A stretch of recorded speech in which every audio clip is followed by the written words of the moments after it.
The third step in our treatment process is all about desensitizing.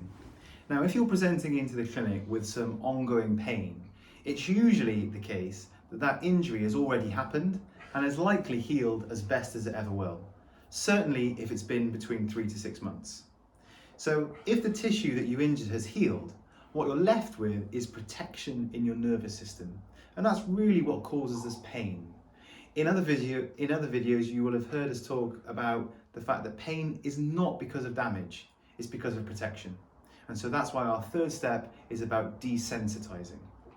So if I had an injury to my elbow and that elbow is healed, the nerve endings in that area are still on high alert. And so then whenever I do a normal movement with my elbow, my brain sends a signal to the muscles around that area to tighten up more readily and quicker. It's going to cause us more pain. So how do we do it?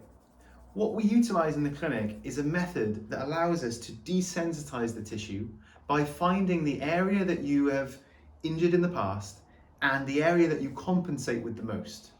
If we can show that to the brain, then we can almost reset those nerve endings so that now when I move my elbow, I don't get an added protective response. And that's really what it's about, because it's this added protection that causes tension and tightness of the joints and muscles.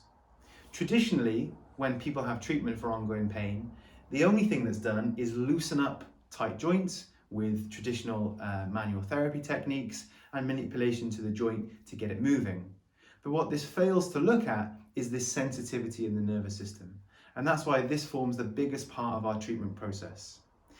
Once that area is desensitized, we can then move on to other steps to start to create some movement. The trouble is often that movement is done too early. So if you think that you had a sensitized elbow and you're doing all the great strength exercises and rehab work and it's just not getting better, it's because the brain is still trying to protect you. So we have to take that element away first before we can add in other things later.